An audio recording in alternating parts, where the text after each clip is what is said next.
તો જય દ્વારકાધીશ, ફરીથી અમારા નવા વ્લોગમાં તમારું સ્વાગત છે. અને આજે પહોંચી ગયા છે અમે રામાધન્યના દર્શન કરવા માટે નવા રણુજા, જે ખૂબ જ મોટું મંદિર આવેલું છે રામાધનીનું. તો અમે બધા અમારી ટીમ સાથે પહોંચી ગયા છે આજે.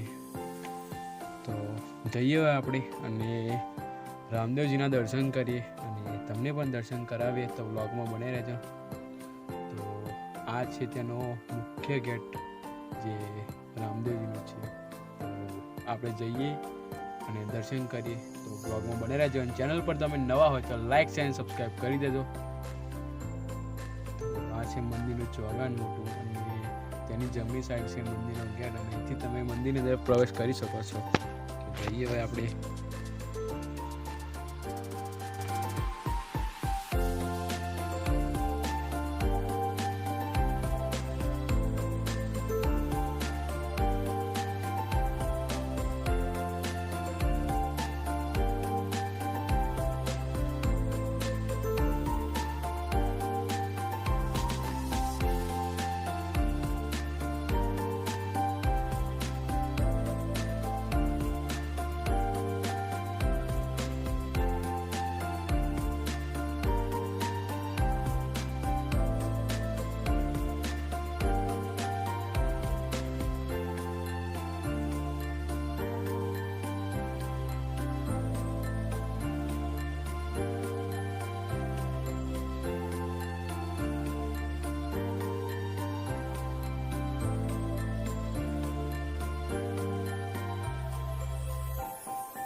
તો મિત્રો અહીંયા એક મ્યુઝિયમ ટાઈપનું બનાવેલું છે. ત્યાં અલગ અલગ મૂર્તિઓ અને અલગ અલગ ભગવાનના ફોટા અને મૂર્તિઓ વગેરે મૂકવામાં આવી છે.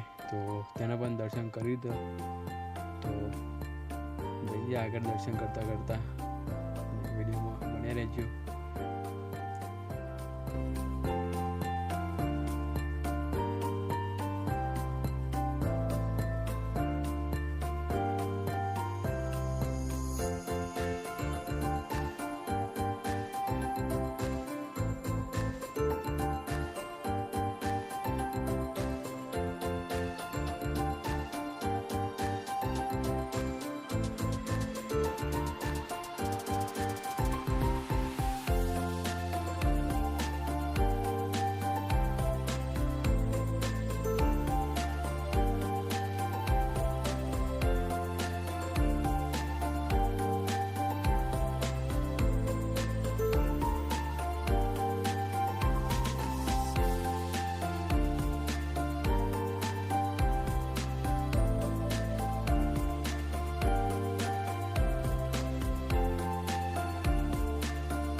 અને મિત્રો આપણે રામદેવજીના દર્શન કર્યા અને તેની બાજુ મુખ્ય મંદિર છે જે પરચાધારી તરીકે જાણીતું છે, નવા રણુજા. તો આ છે તેનો ગેટ અને તેની અંદર તમે મંદિર જોઈ શકો છો કે કેટલું ભવ્ય મંદિર છે રામદેવજીનું. તો બહારથી કંઈક મંદિરનો આવો વ્યૂ આવે છે જે તમે વિડીયોમાં જોઈ શકો છો. તો હવે જઈએ આપણે અને દર્શન કરીએ મંદિરમાં રામાધનીના.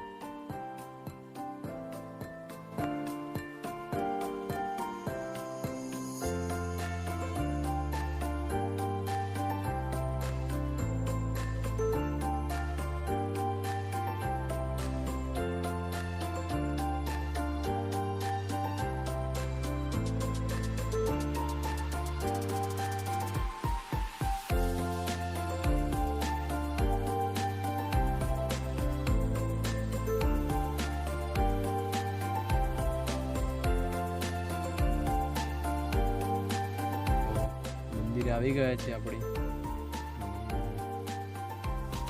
તમે જોઈ શકો છો કે ઘોડો કંઈક આવ્યો છે અને મંદિરની બહારથી અને અંદર તમે વ્યૂ જોઈ શકો છો.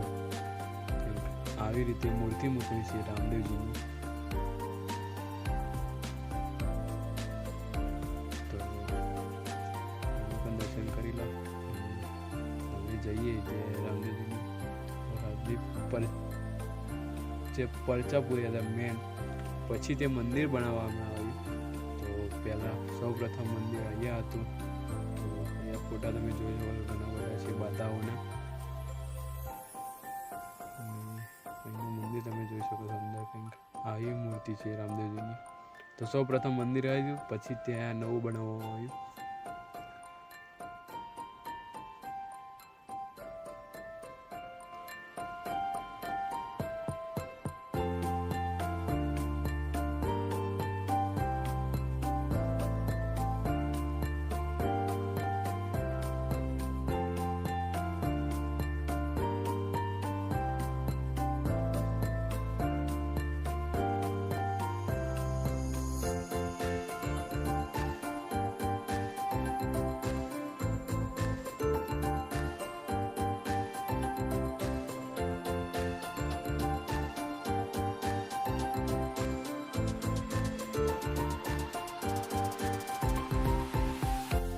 તો મિત્રો મંદિર જોઈ લો તમે.